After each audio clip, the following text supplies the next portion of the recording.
Euzu billahi mineşşeytanirracim. Bismillahirrahmanirrahim. Elhamdülillah ve salatu ve selamu ala Resulillah. Değerli arkadaşlar, İbn Kemal Başa tefsirinden 27. dersimizi yapmak üzere birlikteyiz. Müfessirimizin tam adı Şemsuddin bin Ahmed bin Süleyman bin Kemal Başa Er-Rumi El-Hanefi. Tam ismi budur. Efendim vefatı Hicri 940, Hicri 940, efendim miladi 1534. Efendim bu zat Yavuz Sultan Selim'in Şeyhülislam'ıdır. O muhteşem dönemin muhteşem padişahının Şeyhülislam'ı olduğuna göre efendim ilmi de herhalde o ölçüde kayda değer olmalı. 100'den fazla eseri var. Efendim bu takip ettiğimiz tefsiri 9 cilt, 4000'den fazla sayfayı muhtevi, çok tutarlı, çok faydalı, çok derli toplu bir tefsir. İnşallah bu tefsiri sonuna kadar beraber okumak bizlere nasip olur. Efendim sağlıkla, afiyetle. Değerli dostlar, bu ve benzeri derslerimizi YouTube kanalı üzerinde paylaştığımız bu ve benzeri derslerimizi beğeniyorsanız, faydalı görüyorsanız lütfen manen destek olun. YouTube kanalımıza önce kendiniz abone olun, hiç vakit kaybetmeden ücretsiz olarak, ardından efendim nazınızın geçtiği, sözünüzün geçtiği kim varsa onları da haberdar edin. Efendim oynatma listelerine girsinler. Orada 40'tan fazla kitap okumuşuz. 3000'e yakın videomuz var. 3000'e yakın videomuz var. Efendim gittikçe de sayısı artıyor. Her efendim zevke göre, her istidada, her efendim seviye, meşrebe göre bizim YouTube'da manevi gıdalar var, bilgiler var. Arap dili grameri var, tefsirler var, hadisler var, Farsça gramer var, Farsça okumalar var, Kürtçe okumalar var. Velhasıl zaten Türkçe hepimizin ortak dili. Efendim dolayısıyla her oynatma listelerine girilip bakıldığında, göz atıldığında ne kadar zengin, ne kadar rengin olduğu görülecek. Efendim böylece bu çalışmalarımız milyonlarca insana ulaşsın. Milyonlarca insanlar istifade etsin. Yani karanlıklara kızacağımıza birer mum yakalım. Efendim bu daha iyidir. 22. ayeti işliyorduk. Hani ya eyyuhen nasu ubudu rabbakumullezî buyuruyordu ya. Ondan sonraki ayet diyor ki ellezî ceale lekumul arda firâşen ve's-semâe binâen ve enzele mine's-semâi mâen fe ahrece bihi mine's-semerâti rizqan lekum. Efendim o zat ki, yani öyle bir zata kulluk ediniz ki önce işte sizi ve sizden öncekileri yaratandır. Efendim daha sonra diyor ki yeri sizin için döşek, ayağınızın altına serili bir döşek yapandır. Göğü efendim şu sarayınıza, dünya sarayınıza kubbe yapandır. Ondan sonra sema canibinden yukarıdan sizin için bir çeşit su, yani yağmur suyunu indirendir. O su sebebiyle yerden türlü efendim ürünleri size rızık olarak çıkarandır. Efendim böyle devam ediyor. İşte minet semerati'de kaldık. Kaçıncı sayfadayız? Onu da hatırlatayım. Efendim 97. sayfadayız. 96. sayfadayız daha doğrusu. Minet semerati diye başlayan paragraftayız. Yani ürünlerden. Semerat yani meyvelerden değil, ürünlerden. Minet semerat, es-semeratu asluha ez-ziyadetu ve'n-nemâ'u. Semera kelimesinin asli manası fazlalık ve gelişmedir. Fazlalaşma ve büyümedir. Fazlalık ve büyüme anlamındadır. Yuqalu semmerallahu malehu. Allah onun malını semerelendirsin. Yani artırsın denir. Ey zadehu ve keserahu. Yani artırsın, çoğalsın anlamında. Semmerallahu malehu denir. Allah onun malını semerelendirsin. Yani artırsın, çoğalsın. Ve hamlu şecerati yusemma semeraten lihada. İşte bundan dolayıdır. Efendim ağacın meyvesine de, yani haml yüküne, ağacın yükü yani meyvesine de semera denir. Çünkü artıyor maşallah. Yedi veriyor. Daha fazla. Ve hamlu şecerati yusemma semereten lihada ve yucma'u ala semerin bihaffil ha'i elleti hiye littevhid. Efendim bu semerat semera Yücma'u ala semerin. Tanın atılmasıyla semer kalıbında çoğul yapılır. Yücma'u çoğul yapılır ala semerin, semer formatında kalıbında bihasfil ha'i. Yani bihasfil ta'i. Ha dedi. Yani o yuvarlak ta'i kastediyor. Semeratin. Elleti hiye tevhidi. O ta teklik içindir. Teklik için olan ta'nın atılmasıyla çoğulu semer gelir. Sümme ala thimar. Sonra semer de thimar kalıbında çoğul yapılır. Yani çoğulun çoğulu. Kel beledi yücma'u ala bilad. Mesela beled, beldetun tekil. Beled çoğulu, el bilad onun da çoğulu. Sümme thimar yücma'u ala thumur. Sonra bu thimar kelimesinden çoğulun çoğulu olan thimar da thumur kalıbında çoğul yapılır. Kel himar yücma'u alel humur. Yani himarın humur. Yani başlayan himar eşek demek. Himarın eşekler demek. Yücma'u alel humur. Ve hâzihi cumu'u teksirin. Bütün bunlar cem'i teksirdir. Yani kırık cemidir. Kural dışı. Kural dışı kırık cemilerdir. Ve cem'u selama cem'i muannesi salim ise cem'i muannesi salim. Yani cem'i selama de cem'i muannesi salim ise ve semerat şeklinde geliyor. Vel muradu minha hahuna. Peki burada semerattan murat nedir? Minel semerattaki murat nedir? El me'kulatu kulluha, efendim bütün yiyeceklerdir. Minel hububi vel fevakihi ve gayriha, efendim tahıllardan, meyvelerden ve diğer ürünlerden. Yani hububat olsun, efendim meyveler olsun ve başkaları olsun. Hepsinden yenilen şeye denir. Me'kula denir. Mimma yahrucu minel ardı ve şecer. Efendim yer kaynaklı, ağaç kaynaklı, yer kaynaklı, bitki kaynaklı her şey. وَقَدْ بَسَطَ اللّٰهُ تَعَالَى مَخْتَصَرَهُ فِي هَذِهِ الْآيَةِ فِي آيَةٍ اُخْرَى. Allah Teala bu ayette özlü anlattığı şeyi başka bir ayette detaylı anlatmıştır. وَقَدْ بَسَطَ اللّٰهُ, Allah detaylı anlatmıştır. مَخْتَصَرَهُ فِي هَذِهِ الْآيَةِ, bu ayette muhtasar anlattı, özlü olarak sunduğu. Nerede? Fi ayetin ukhra, başka bir ayette.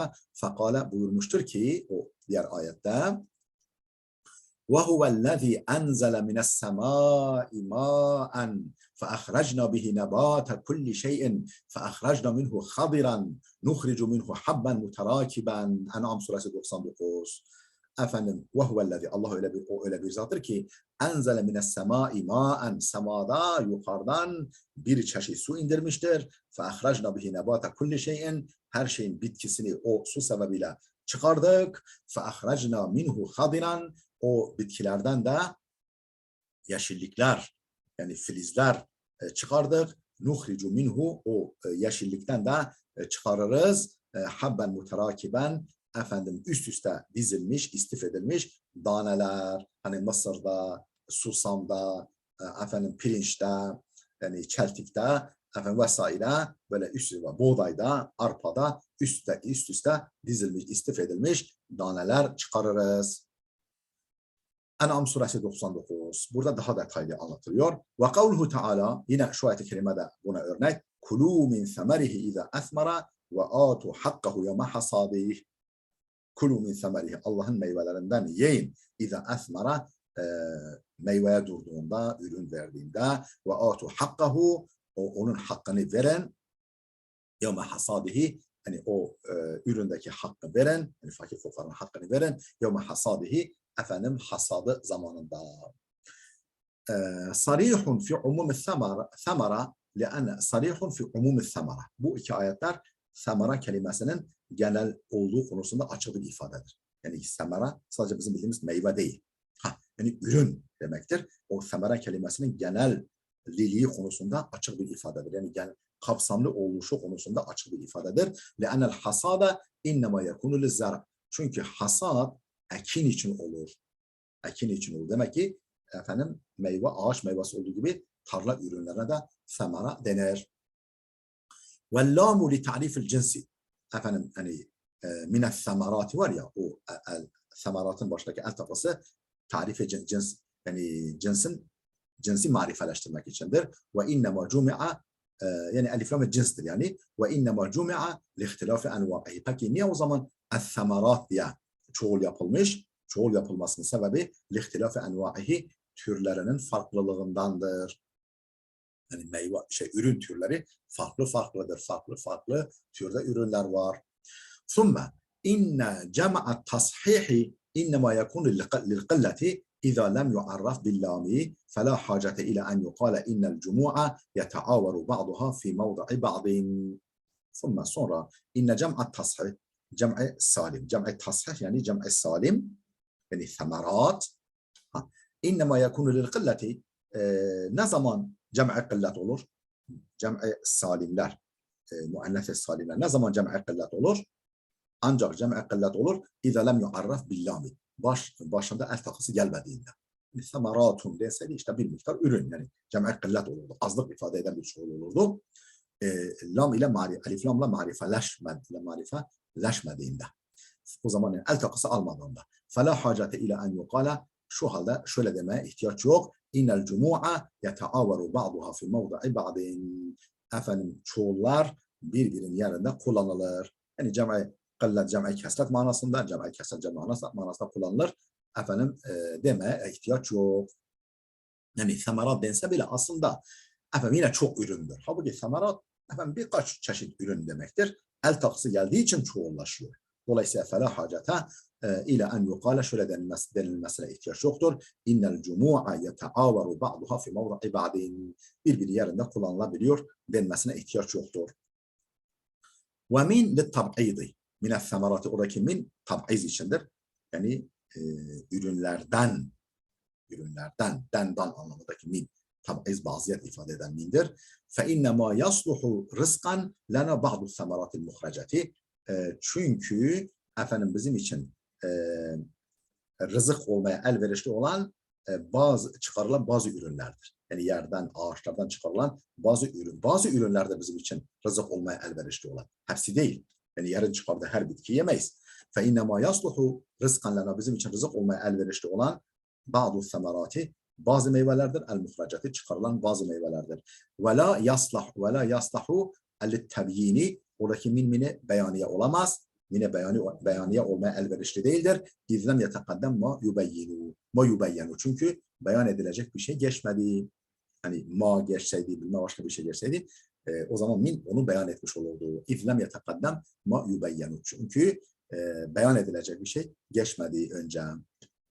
Minet semerati rızkan. Bu rızkan kelimesi mastardır. Feyekunu mef'ulen lehu. Feyekunu mef'ulen lehu. Ama mef'ulun leh olmuştur. Rızkan mastardır ama mef'ulun leh olmuştur. Yani niçin sizin için rızkan, sizin rızık olsun diye. Mef'ulun eclihi yani. Ve yahtamilu en yekune bima'na merzukan. Efendim yani rızık ceallekum ne diyordu? Ve mine semerati rızkan lekum. Ve ahrajna bihi mine semerati rızkan lekum. Yani merzukan lekum. Yani size rızık olacak şeyi de olabilir. Yani yakın mana merzukan da olabilir. Yani rızkan mastardır. İsmi mef'ul manasında kullanmış olabilir. O zaman feyantasibe alel hal. O zaman hal olmak üzere mansup olur. Hal üzere olmak üzere mansup olur. Ve alel evveli tekunul kaf. Tekunul kafu fi lekum. Birinci yoruma göre tekunul kafu fi lekum. Lekum'daki kaf mef'ulen bihi mef'ulun bihtir. Yani kum. Kaf dedi mi? Kum mef'ulun bihtir. Vellamu mukavviyetun. O zaman yani rızkan lekum. Yani sizi beslemek. Efendim sizi beslemek üzere. Sizi beslemek. O zaman rızkan rızık mastardır. Yani merzukan lekum merzukakum gibi oluyor. Sizi beslemek üzere. O mef'ulen bihi mef'ulun bihtir. Kum ve lamu peki baştaki lam nedir? Ve lamu mukavviyetun li ta'addil mastarı ileyhi. Mastarın yani rızık mastarının ona mutaaddi kılınmasını takviye edici olur. Destekleyici olur. Efendim rızkan mastarının kuma mutaaddi yani geçişli olmasının destekleyicisi olur. La. Ve alel-thani ikinci ihtimale göre yakunu fi mevda's sıfati. Efendim sıfat makamındadır. Lakum sıfat mevkiindedir. Feteallaka lamu mahzufin. O zaman lakum sıfat konumundadır. Rızkanın sıfatı konumundadır. Yani merzukan lakum. Yani merzukan kainen lakum gibi Yani sizin için yani rızık verilmiş rızık olarak. Sizin için verilmiş rızık olarak. فَتَعَلَّقَ اللَّامُ بِمَحْزُوفٍ o zaman lam bir mahzufa mutaallıktır. Yani kainen dedik ya. Ey bazen söylüyor. Ey kainen lekum. Yani rızkan yani merzukan kainen lekum. Ve la yemteni'u aksu zalik. Bunun tersi de imkansız değildir. Yani bunun tersi de yapılabilir. Ve yecuzu en yeteallaka bi ahraca efendim lekum min mutaallaki. Rızkan değil de ahraca da olabilir. Yani ahraca lekum. Yani rızkan lekum değil de ahraca yani bu lekum car ve mecrur ya car ve mecrurun daha önce geçen ahraca mutaallık olması da caizdir. Yani sizin ahrac çıkar lekum sizin için. Ve rızkan lekum sizin için rızık. Bakınız rızkan lekum mastara da mutaallık olabilir. Daha önce geçen fiil, ahraca fiiline de mutaallık olabilir. فَلَا تَجْعَلُوا لِلّٰهِ اَنْدَادًا Efendim Allah'a denkler uydurmayın. Allah'a eşler uydurmayın. Yani şerikler, ortaklar uydurmayın. Efendim endad, niddu şeyi. Endadın tekili olan nid, yani bir şeyin niddi, yani endadın tekili olan nid kelimesi muşarikuhu fil cevheri. Yani özde onun ortağıdır. Yani yapı bakımından onun ortağı demektir. Yani haşa Allah yapı bakımında Allah'a ortak kimse var mı? Yani konum itibarıyla, yani cevher itibarıyla Allah'a ortak kimse yok. Allah'a muşarik, yani şerik olan hiç kimse yok. Ve zâlike darbul minel mumâseleti bu da bir çeşit efendim benzemektir, benzeşmektir. Bu da bir çeşit benzeşmektir. Yani cevherde ortaklık, özde ortaklık efendim bir çeşit benzeşmektir. Fe inel misle yuqalu fi ayyi muşareketin kânet. Misl herhangi bir ortaklıkta olur. Herhangi bir ortaklık hakkında söylenir. Misl. Yani herhangi bir yönden yani herhangi bir nitelikte ortaklık konu hakkında söylenir. Misl فَكُلُّ نِدٍ مِثْلٌ وَلَا يَنْعَكِسُ Yani her nit misildir ama her misil nit değildir. Her nit misildir, yani benzerdir ama her benzer nit değildir. Çünkü benzer olması, nit olabilmesi için aynı cevherde ortak olmaları lazım. Özde ortak olmaları lazım. Efendim وَلَمَّا كَانُوا اتَّخَذُوا اَنْدَادًا جاء النهي عن جعل الأنداد لله تعالى على حسب الواقع وإلا فحق النهي أن يتعلق بجعل ند له تعالى. Peki şöyle niye demedi? وَلَا تَجْعَلُوا لِلّٰهِ نِدًّا Allah için hiçbir nit, bir tek nit bile uydurmayın demesi beklenirken Allah için efendim nitler uydurmayın, endad uydurmayın. Yani ortaklar uydurmayın, ortaklar. Yani sanki bir ortak olsa olur gibi. Öyle algılanmaması lazım. Yani bir durum tespitidir. Onlar Allah için birden fazla çok sayıda ortaklar uydurdukları için Allah onların durumuna uygun bir üslup kullanmış. Yoksa tekil olsaydı daha yani bir tane bile net uydurmayın olurdu. وَلَمَّا كَانُوا اتَّخَذُوا اَنْدَادًا Efendim onlar o Mekke müşrikleri yani Arap kafirleri çok sayıda ortaklar edindikleri için جَاءَ النَّهْيُ عَنْ جَعْلِ الْاَنْدَادِ لِلّٰهِ تَعَالَى Efendim nehi ne şekilde geldi? Allah hakkında nitler uydurmayın şeklinde geldi, çoğul geldi. Ala hasabil vakı realiteye uygun olarak realite bu. Ve illa yoksa değilse fe hakkun nehyi o nehyin hakkı en yeteallaka bi ca'li niddin lehu yani fe la tec'alu lehu nidden lehu olurdu. O, yani nehyin hakkı bu şekilde olmakta. Bir tane bile nid uydurmayın olurdu nehyin hakkı.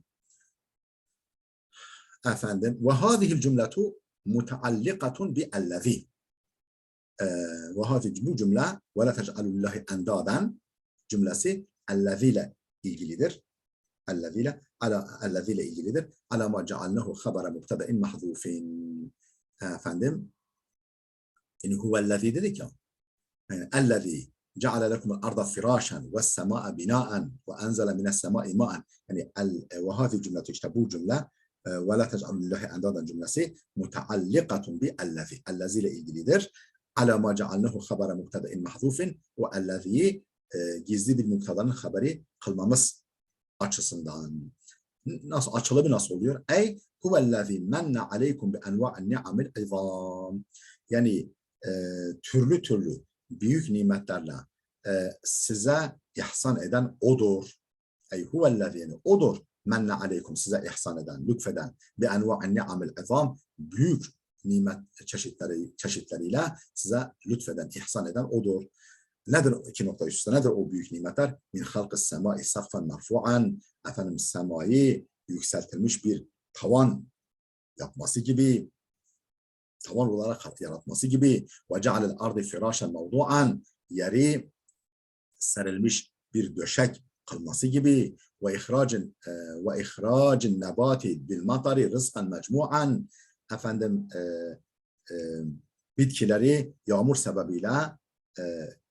sebebiyle efendim toplanan rızık olarak çıkarması gibi, yani yerden yağmur sebebiyle e, bitkileri toplanacak rızık olarak çıkarması gibi, فَلَا تَجْعَلُوا لِلّٰهِ اَنْدَادًا, işte bu gibi şeylerden dolayı, yani o böyle bir zattır. Şu halde فَلَا تَجْعَلُوا لِلّٰهِ اَنْدَادًا, Allah'a denkler uydurmayın.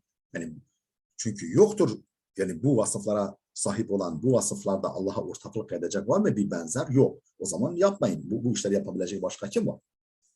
Ve innema adale ila zahiri. Peki ve la tec'alu lehu endadan demedi de ve innema ve la tec'alu lillahi endadan. Yani isme zamiri kullanmadı, isme zahiri kullandı. Ve innema adale, neden geçiş yaptı? İla zahiri, isme zahire. Niçin öyle yaptı? Na'yen aleyhim. Efendim onların yüzüne haykırmak için. Onların yüzüne haykırmak için. Neyi? Bi enne ce'lehum lehu endadan, ce'lul endade li zatin mevsufatin bi sıfatin la şerike lehu fih. Fe enne şurakâ'u. Şunu onların suratına haykırmak için. Onların yüzüne şunu haykırmak için. Bi enne ce'lehum lehu endadan, Allah'a denkler uydurmaları, ce'lul endâde li zâtin mevsufatin bi sıfatin la şerike lehu fih, kendisine ortak bulunmayan niteliklerle nitelenmiş bir zata denkler uydurmaktır. Yani Allah'a denkler uydurmak, Allah'a ortaklar koşmak ne anlama geliyor? Ce'lul endâdi li zâtin mevsufatin bi sıfatin la şerike lehu fih. Efendim ortağı bulunmadığı sıfatlarla nitelikler nitelenmiş zata benzerler, denkler uydurması anlamına geliyor. فَاَنَّ شُرَكَوْا, nerede ortaklar? Yani bu niteliklere nitelenebilecek var mı? فَاَنَّ شُرَكَوْا, nerede ortaklar? Yani bu konularda Allah'a ortak olabilecek kim var? Yani göğü kubbe yapmak, yeri döşek yapmak, bulutlardan yağmurlar indirmek, oradan bitkiler çıkarmak, bize rızık olsun diye, damak zevkimize uygun, ihtiyacımıza uygun rızıklar çıkarmak. Kimin haddine? فَاَنَّ الشُّرَكَوْا, nerede ortaklar? وَيَجُوزُ أَنْ يَكُونَ مُتَعَلِّقًا بِقَوْلِهِ اُعْبُدُ رَبَّكُمْ. Yani اُعْبُدُ رَبَّكُم'a da اُعْبُدُ رَبَّكُمْ فَلَا تَجْعَلُوا لِلّٰهِ اَنْدَادًا. Oraya da bakabilir. وَيَجُوزُ أَنْ يَكُونَ Rabbinize kulluk edin, ona denkler koşmayın, ona denkler uydurmayın. وَيَجُوزُ أَنْ يَكُونَ مُتَعَلِّقًا بِقَوْلِهِ, orada alakalı olabilir. اُعْبُدُ رَبَّكُمْ وَالْفَاءُ لِلسَّبَبِ فَلَا تَجْعَلُوا. O fa sebebiyedir. Lissebebi. Manası da yani tesebbebe an icadi hâzihil âyâtil bâhireti ennehyu an ittihâzil endâd. Yani tesebbebe sonuç olarak doğdu. Tesebbüp etti. Yani sonuç olarak doğdu. An icadi hâzihil âyâtil bâhireti, bu apaçık kudret delillerini icat etmenin sonucu olarak ortaya çıktı. Ennehyu an ittihâzil endâd. Şerikler uydurmaktan men etmek, şerikler uydurmaktan men etmek sonucu çıktı. Yani neyin sonucu olacak? An icadi hadi tesebbebe an icadi hadil ayetil bahireti, bu açık kudret delillerini icat etmenin sonucu olarak ortaya çıktı. Ne? Ennehyu an ittihadil endad. Şerikler, denkler uydurmaktan men etme bunun sonucu olarak ortaya çıktı. Yani Allah böyle yaptığı için size diyorum işte ortaklar uydurmayın. Çünkü o ortaklar böyle şeylerle ortak olamazlar. Yapamazlar bu işleri. وَلَوْلَا هَذَا الْاِعْتِبَارُ Eğer bu itibar olmasaydı, yani bu nokta olmasaydı لَكَانَ الْاَنْسَبَ عَطْفُهُ بِالْوَابِ Efendim feyle değil de yani فَلَا تَجْعَلُ اللّٰهِ اَنْدَادًا değil de وَلَا تَجْعَلُ اللّٰهِ اَنْدَادًا olması daha uygun olurdu. Eğer bu itibarla olmasaydı, bu açıdan olmasaydı, bu nokta olmasaydı لَكَانَ الْاَنْسَبَ daha uygun olan atfuhu bil vav. Vav'la atıf yapılması. Kema fi kavli Teala ve'budullaha ve la tuşriku. Orada fe la tuşriku denmiş, ve la tuşriku denmiş. Ve la tuşriku denmiş. Nisa suresi 36. ayet. Ve yecuzu en yekune nefyen mansuben bi idmari en. Ala cevabil emri kema fi zurni fe ukrimeke. Ve yecuzu en yekune nefyen mansuben fe la tec'alu. Yani fe en la tec'alu. فَاَنْ لَا تَجْعَلُوا Böyle de olabilir. Ve yecuzu mümkündür. En yekuna nafyen mansuben bi idmari en. Efendim en'in gizliliğiyle, yani en'in var kabul edilmesiyle, yani en nasibenin var kabul edilmesiyle mansup olan bir nefi olması da caizdir. Yani nehi değil de nefi. Nehi değil de nefi olması caizdir. Yani olumsuzluk. Ala cevabil emri emrin cevabı olmak üzere. Emrin cevabı. U'budu fe'en la tec'alullahi endaden. U'budu fe'en la tec'alullahi endaden. Yani Allah'a hiçbir şeyi ortak koşmamak üzere, Allah'a ortaklar koşmamak üzere ona kulluk edin. O şekilde olabilir. En ala cevabil emri kema fi zurni fe ukrimeke. Beni ziyaret et ki sana ikramda bulunayım. Fe'en ukrimekedir yani. Niye ukrimu değil ukrime? Çünkü orada gizli bir en vardır. Efendim, la yuqalu denilemez. Şartun tisabil mudari'i bi idmari en fi cevabil emri. Efendim, muzarinin gizli bir enle mansup olmasının şartı, muzari fiilin gizli bir enle mansup olmasının şartı fi cevabil emri. Emrin cevabında en ile gizli bir en ile muzarinin mansup olmasının şartı muntefin halini burada yoktur. O şart burada bulunmamaktadır. O ara ifadeyi atladım. Ve huve kevnul evveli sebeben lithani. O da nedir? Efendim birincisinin ikincisine sebep olması. Birinci ögenin ikinci ögeye sebep olması şeklindeki şart bulunmamaktadır. Tekrar alıyorum. La yuqalu. Şöyle denmesin. Şartu intisabil mudari'i ve bi idmari en fi cevabil emr. Emrin cevabında gizli bir enle muzarinin mansup kılınmasının şartı ki o şart nedir? Ve huve kevnul evveli sebeben lithani. Birincisinin ikincisine sebep olması. Yani zürni beni ziyaret et ki sana ikram edeyim. Yani sana ikram etmemenin şartı beni ziyaret etme. Burada yok. Niçin? لأنه يجوز أن يكتفى بسببية الأول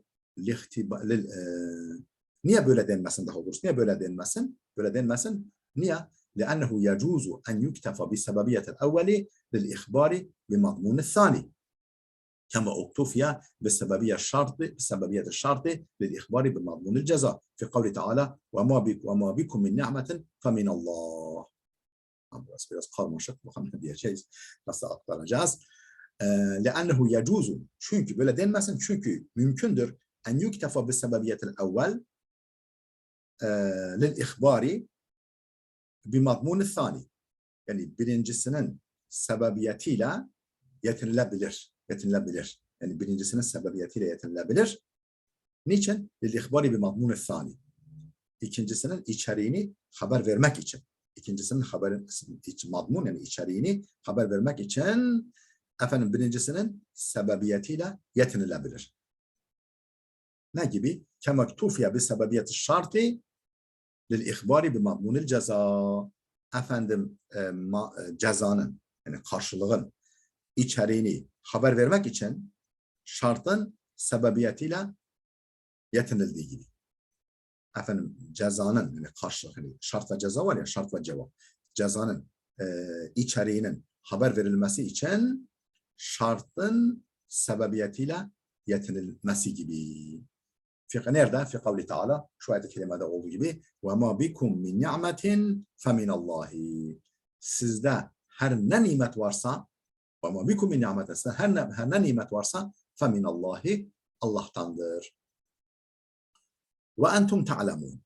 وَاَنْتُمْ تَعْلَمُونَ yani فَلَا تَجْعَلُوا اللّٰهَ اَنْدَادًا وَاَنْتُمْ, siz bilip dururken, siz bile bile böyle yapmayın. Allah'a denkler koşmayın, uydurmayın. وَاَنْتُمْ تَعْلَمُونَ. Ey vel hal entum min ehlil ilmi. Oysa ki siz ilim ehlindensiniz. Yani sizde bilgi kapasitesi var. Sizde bilme kapasitesi var. Ehli ilimsiniz yani. Bilecek konumdasınız. Ey vel hal entum min ehlil ilmi. Oysa ki siz ehli ilimsiniz. Yani bilme potansiyelindesiniz. Ala enne, bu hangi yoruma göredir? Ala enne ta'lemuna minel ef'alil munazzeleti menziletel lazimi fela yuqadru lehu mef'ulun.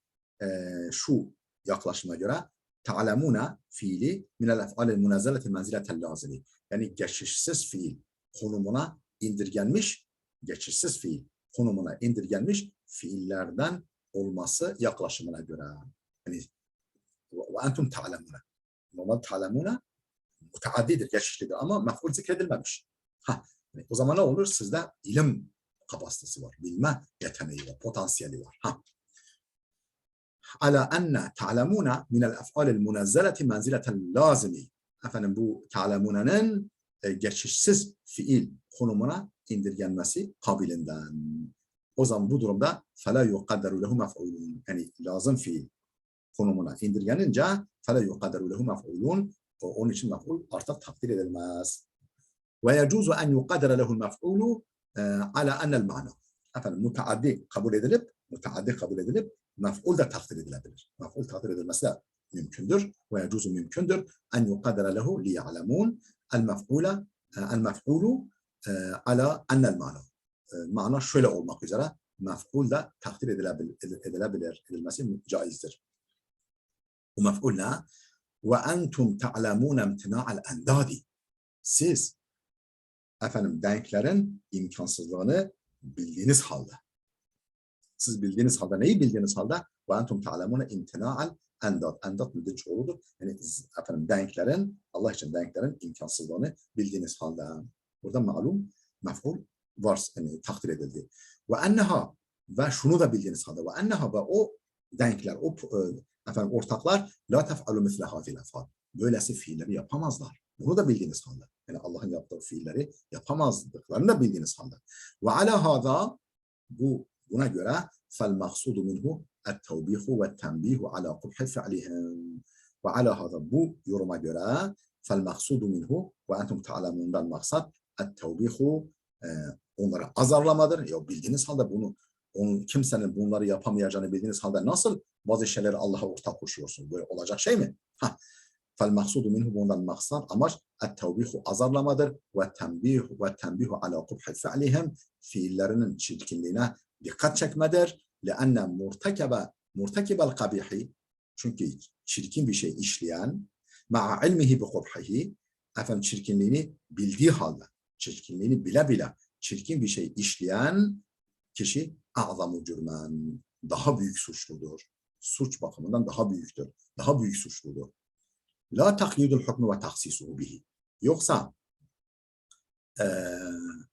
hükmü takyid ve tahsis, onunla takyid ve tahsis etmek değildir. Yani bilirseniz Allah'a ortak koşmayın, bilmezseniz ortak koşabilirsiniz. Haşa, öyle değil. Ve entum ta'lemun, yani buradaki hale mukayyide değil. Yani la takyid, amaç budur. Yani bunu bile bile yapmayın. Yoksa la takyidul hukmi ve tahsisuhu bihi. Yani yoksa efendim hükmü takyid ve tahsis, yani onunla ve entum ta'lemunla, yani bile bile bildiğiniz halde tırnak işte ifadesiyle hükmü, yani şirk koşmayın, ortak koşmayın hükmünü takyid ve tahsis değildir. Yani siz bilirseniz şirk koşmayın, bilmezseniz, cahilseniz yapabilirsiniz. O anlamda değil. Niye? فَاِنَ الْعَالِمَ وَالْجَاهِلَ الْمُتَمَكِّنَ مِنَ الْعِلْمِ. Çünkü alim de, efendim ilim öğrenme imkanı bulunan cahil de sevaun fit teklif, yükümlülükte eşittir. Hani Türkçe'de deniyor ya, kanunu bilmemek mazeret değil. Yasaları bilmemek mazeret değil. Bilebilirdin, öğren. فإن العالم والجاهل فإن العالم عالم والجاهل المتمكن من العلم ilim imkanı bulunan cahil, alim ile ilim imkanı, öğrenme imkanı bulunan cahil, sevaun fil teklif, yükümlülük bakımından eşittir. Ve innema hassasna tevbiha bil veçhil ahir, neden bu hani azarlama ifade ediyor, tevbih, azarlamayı ikinci veçhe özgür kıldık. Yani ikinci vecihte azarlama söz konusudur. Neden böyle dedik? لِأَنَّ الظَّاهِرَ أَنَّ الْمُرَادَ عَلَى الْاَوَّلِ الْهَزُّ لِتَرْكِ الْاَنْدَادِ. Çünkü açık olan şu ki, efendim birinci yoruma göre çünkü açık olan şu ki, birinci yoruma göre kastedilen el-hazzu teşviktir, لِتَرْكِ الْاَنْدَادِ. Putları terk etmeye teşviktir. Yani o da azar yok. وَوَشْهُ ذَٰلِكَ, bunun gerekçesi ise şudur. Bunun gerekçesi ise şöyledir. وَوَشْهُ ذَٰلِكَ, bunun gerekçesi şudur. اَنَّ التَّلْطِيفَ بَعْدَ التَّغْلِيظِ اَدْخَلُ فِي الْأَسْمَاءِ وَاَعْوَنُ عَلَى الْإِصْغَاءِ مِنَ التَّغْلِيظِ بَعْدَ التَّغْلِيظِ. اَنَّ التَّلْطِيفَ بَعْدَ التَّغْلِيظِ, yani önce efendim kınayıp sonra taltif etmek. Önce kınayıp efendim azarlayıp sonra taltif etmek. اَدْخَلُ فِي الْأَسْمَاءِ, daha çok kulaklara girer. Kulak vermeye daha uygundur. Dinlenmeye, kulak vermeye daha uygundur. Ve a'vanu alel israi, yani kulaklara daha çok yerleştirir. Yani kulağa daha çok girdirir. Hani kulağıma girme diyoruz ya. Kulağıma girmedi veya kulağına girme diyoruz ya. Efendim kulaklara daha çok girdirir söylenenleri. Ve a'vanu alel israi, efendim dinlemeye yani daha çok yardımcı olur. Minet taglizi ba'da tagliz. Efendim azardan sonra azardan. Önce azarlıyor, sonra bir daha azarlıyor. Bundan yani azar üstüne azardan daha fazla. Önce azar, sonra taltif. Yani önce azarlıyor, sonra ya yapma bak. Ben sana söyledim, yapma bak sen. Efendim. Enefte ba'da talif. Edhalu fil esma'i ve a'vanu alel isra'i minet taglizi ba'da tagliz. Ela tara. Görmez misin? Keyfe vassa rasulehu iza ursila ila aduvihi ve kal.